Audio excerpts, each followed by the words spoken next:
Hello all, and welcome to my Physics 2211 Lab Number 1 video presentation by myself, Zakir Ahmedin. An introduction to the lab's objectives. We need to observe the motion of some object that is moving at a constant velocity without changing direction.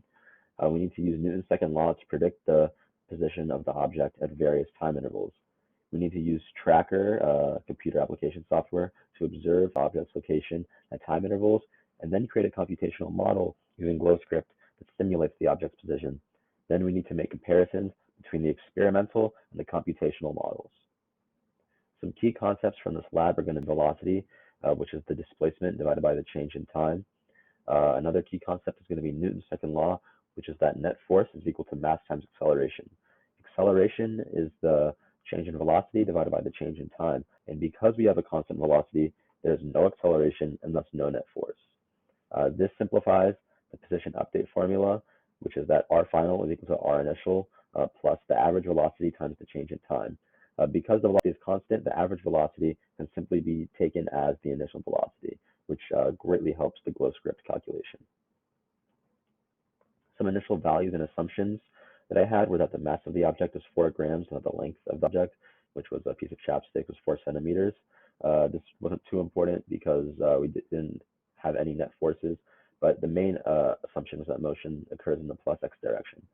And then another assumption was that for the computational model, I used actually the third position instead of the second position when doing the initial velocity calculation, because the position data from Tracker was slightly off for that first measurement after the initial velocity.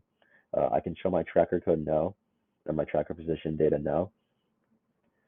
We have the video on the left, and you can see the piece of chapstick on the left, and I can show it rolling. And then I manually clicked each point as frame by frame, and you can see the points of mass change with time. And this can be seen on the graph as well. We have position on the y-axis and the time on the x-axis, and you can see a pretty linear line which represents constant velocity. And then here we have the data. So here we have the GlowScript data. I can show you the code.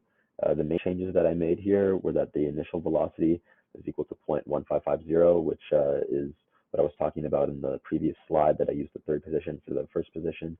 And then I also had to update the delta t to 0.033 seconds. That was the length of each frame in the video. And then also the while condition was that t is less than the length of the video, which was 1.667 seconds.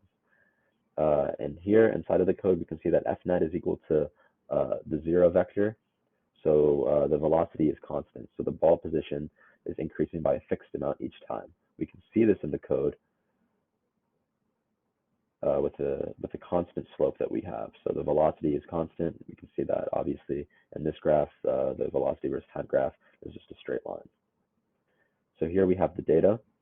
We have the Tracker data in column B and the GlowScript data in column E, and then I plotted them both against time right here, and we could see that they start off pretty close, but we have a bit of separation between the computational model and the Tracker data, which is the Tracker data is represented by the green line, and we can see it slightly sort to tail off with the decreasing velocity.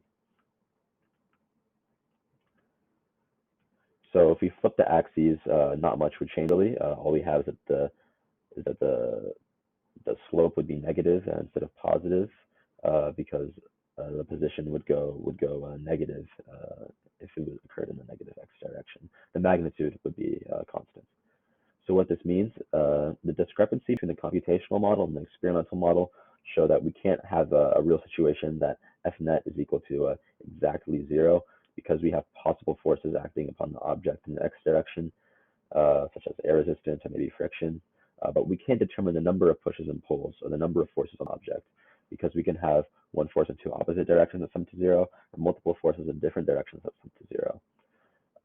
So the main takeaway is that Newton's second law cannot give insight into individual forces acting upon an object, only the net forces acting upon an object, which can be seen in the free body diagram. We have forces in multiple directions that do cancel out, but we can't exactly figure out how many arrows we're going to have acting upon this brown square.